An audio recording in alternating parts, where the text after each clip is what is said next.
communicate both to the public and to policymakers recommendations that are evolving over time, but that don't then undermine public trust in the advice that they're hearing. How do you think about threading the needle between conveying certainty, enough certainty that people will feel comfortable following recommendations, with enough uncertainty that you're realistically conveying what we know and that the advice might change?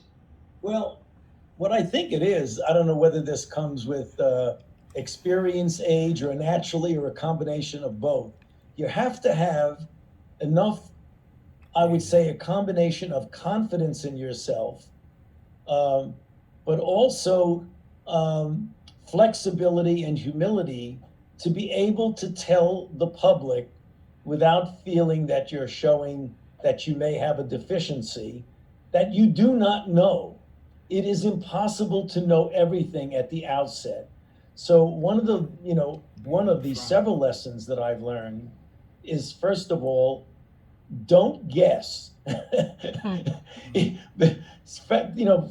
the foundation of what you do on data. And when you don't have the data, make it very explicit so that no one gets any misinterpretation, that you are saying something that is possible, maybe likely, but you do not know for sure. Now, one of the problems with I guess this gets into the social media issue, which confounds things, is that often something is taken out of its contextual context. So you say something and it's taken completely out of context. And one of the classic things are that we feel we likely should be doing this. However, we are waiting for the full data to be able to make a decision. The soundbite will be, we said this in January, now it's March, things have changed, you're flip-flopping. It's not flip-flopping. It's the accumulation of data and making decisions, guidelines, recommendations according to the data that you have at the time. And you should be flexible enough and humble enough to know that, in fact, you've got to go with the data that you have. And if that means changing something that you said, you should not feel badly or even guilty about having to do that, as long as the science drives what you say. It's not flip-flopping, it's learning.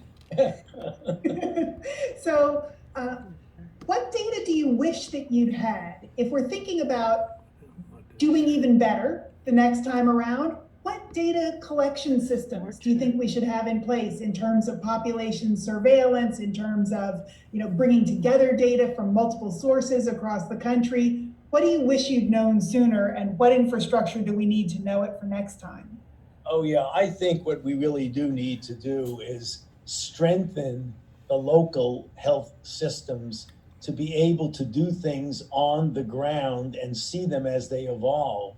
I mean, one of the things that I wanted to do from the very beginning was to flood the system with testing, even if it was not as sensitive as true PCR testing, but antigen testing, to just get a feel for what it is under the radar screen. There are people always ask me for similarities with my multi-decade experience with HIV/AIDS. There are some similarities, but a lot of differences. One of the similarities that I tell students and fellows is that there's this concept of the tip of the iceberg.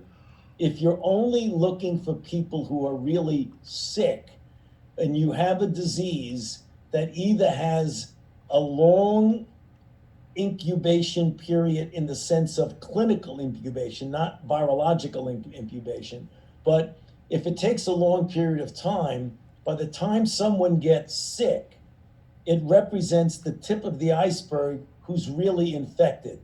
That's what happened with HIV, because before we identified the virus, before we had sensitive tests for someone being infected or not, we thought the only people who had HIV or the only people who had AIDS were people who were very sick, and I and others were in the midst of taking care of a lot of them. Little did we realize that below the radar screen were multi times the number of people who were infected or were not yet sick, and they were spreading the infection inadvertently and in a very, very low, below the radar screen manner.